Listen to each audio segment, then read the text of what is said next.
Supreme কোর্টের প্রাঙ্গণে স্থাপিত ভাস্কর্যটি অ্যানেক্স ভবনের সামনে স্থাপন করা হলে দেশের ধর্মপ্রাণ মুসলমানদেরকে সঙ্গে নিয়ে আবারও প্রতিবাদে মাঠে নামবে বলে হুঁশিয়ারি দিয়েছেন হেফাজতে ইসলামের আমির আল্লামা শাহ আহমদ শফি। এ সময় সুপ্রিম কোর্টের প্রাঙ্গণ থেকে ভাস্কর্য সরিয়ে নেয় সরকারকে ধন্যবাদ জানান হেফাজত আমির।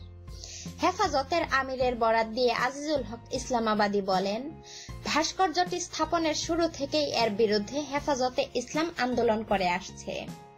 হেফাজত সহ ধর্মপ্রাণ মুসলমানের দাবি মেনে নিয়ে সরকার সুপ্রিম কোর্ট প্রাঙ্গণ থেকে ভাস্কর্যটি সরিয়ে নেয় আল্লামা আহমদ শফি সরকারকে আন্তরিক ধন্যবাদ জানিয়েছেন।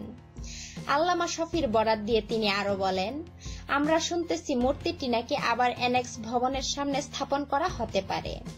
যদি এমন কোনো সিদ্ধান্ত নেওয়া হয় তাহলে ধর্মপ্রাণ মুসলমান আবারও প্রতিবাদে মাঠে নামবে হেফাজত। ভিডিওটি লাইক দিন এবং বেশি বেশি শেয়ার করে সকলকে জানার ও সতর্ক হওয়ার সুযোগ করে দিন। আর এমন অজানা আরো তথ্য জানতে এখনই সাবস্ক্রাইব করুন আমাদের চ্যানেলটিকে।